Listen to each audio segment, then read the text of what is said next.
having no friends is not a red flag. For the past couple of years, I haven't really had any solid friendships. I had plenty growing up, but as we got older, we either outgrew each other or things just kind of like naturally fizzled out. And honestly, it's kind of a horrible and shitty feeling. I'm guessing that you are probably in the same boat. Maybe you have no friends, or you just have like very few friends and you want a bit more. And I just want to say, I get it, and I've been there.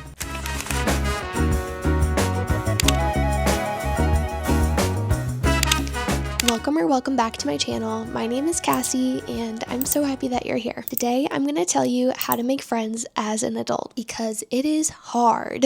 Before we actually get into the video though, I just need to address something that has kind of been bothering me. Having no friends is not a red flag, despite what the internet wants you to think. I can't tell you how many videos I have come across on my For You page, usually from, let's be honest, mean girls, saying that if somebody has no friends, they're automatically the problem, that it's like some sort of warning sign. That is not true, because I was that girl with no friends, and I would like to think that I am self-aware enough to know when I'm the problem. And trust me, I don't like admitting when I'm wrong, but I do recognize it at least. And when it comes to losing friendships as you get older, I know I was not the problem. With all of that being said, let's dive in, because making friends as an adult is really hard, and I want to make it a little bit easier for you. The first way you can make friends by joining something like Bumble BFF. When I moved across the country to a brand new state, I didn't know anybody. So I really had to learn how to make friends quickly. And I remember downloading Bumble BFF, and I went on a few different like BFF dinner dates, and it actually was like so cool. I still keep in touch with some of the girls. I moved to another state, so we're not in the same state anymore, but we still keep in touch. If you're somebody who really likes to be in control of your relationships and who you're putting in your life and what you're putting in your life, I think you'll really like Bumble BFF. It's basically like Tinder, but for making friends. You get to fill out a profile, say what you like to do, you get to put photos of yourself, put a little description of what you're like as a person, and from there you swipe and you look at other girls and you see what they like. And then if you're scrolling and you see somebody who has something in common with you, you can like them, and then if they like you back, then you can start a conversation. I personally really like Bumble BFF because you get to curate who's in your life, and it's a really easy way for you to find people that you can definitely have something in common with. Next up is joining a walking club. So I've moved to a couple different places throughout my life. First, I moved to Colorado with my fiance, and then we decided we hated the cold, so we wanted to move to California, and we did.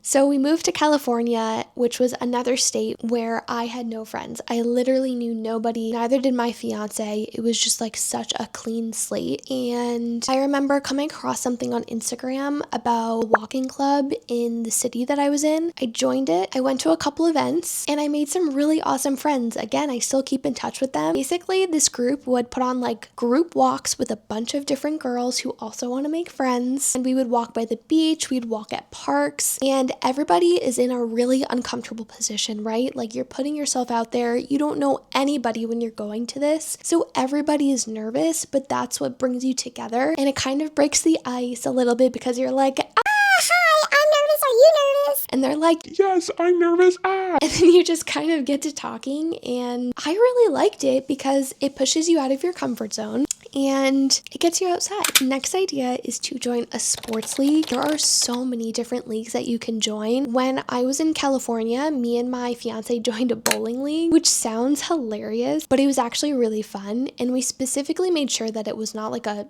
competitive league. It was strictly a social league with like zero pressure to bowl really well. And we both met some really cool people that way, and we still keep in touch with them. They're actually very near and dear to my heart. On top of meeting people in a sports league, you also become better at whatever sport you're doing. And it doesn't have to be anything crazy. Like, I mean, I did bowling. It was so much fun. I was getting better at bowling while also meeting people and having fun, getting out of the house, being social. It was something that both me and my fiance did together too, so we can meet friends together and just have somebody there with us. For things like the walking club, like you're going there alone, you're nervous. where if you're in a relationship, bring somebody with you. It makes things a little less awkward, a little less scary, and I am proof that doing something like this really works. Next up is to start some sort of community or post on social media. I'm gonna be very, very honest with you. The reason that I started posting on social media is because I wanted to grow a community. I wanted to connect with people like you and find girls who like the same things that I do and talk about it with them and connect with them. In my opinion, you have nothing to lose by doing this, because what's the worst that can happen? Let's say you post for a year, nothing really comes out of it. You can delete your social media and that's that. But what if something good comes out of it? What if you do build that community? What if you do find people who you have something in common with and you're online friends, and you could start a book club, you could start a newsletter, you could do all these things digitally nowadays that is just as magical as having in-person friends. Because when you have that digital community, you could eventually start something that's in person, but you still get that gratification of having friends and having people who care about you. And I think that's really cool and really special. Okay, last on my list here, this one is the most scary. Go up to people.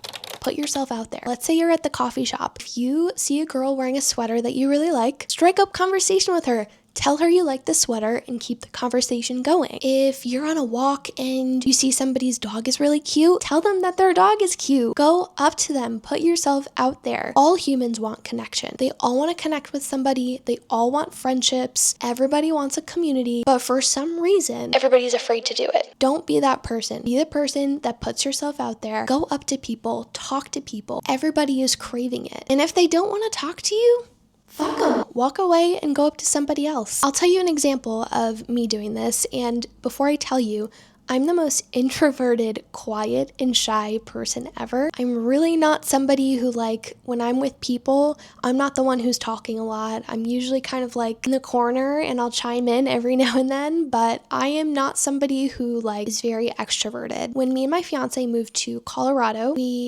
we're moving into an apartment. We didn't have any friends. And there was one time when we were in an elevator and another couple walked into the elevator and we just struck up conversation with them. It ended up going really well. Nothing really came out of it the first time that we saw them. Then I was in the elevator by myself one time and I saw one of them and he came into the elevator. Again, this is not like me, but I basically just like struck up conversation, got their number, and we hung out. We got drinks with them. They ended up being like our best friends in Colorado. That moment of me putting myself out there, my fiance talking to them that first time, it made a difference and they ended up becoming like really special people in our lives. So take with that you will, but I'm proof that literally all of these things do work. Here's the thing about friendships. They take work. They are a two-way street, and when you're making new friends, you have to put in the effort because like that depth isn't there yet. Think about like your childhood friends, the ones that you were so close to. That deepness, that solid foundation, that took time to build. New friendships are no different. You have to be patient with the process. You have to put yourself out there. Sometimes you'll have to make the first move and you just have to keep showing up. And over time, little by little, that friendship will grow deeper. So if you're starting from scratch right now,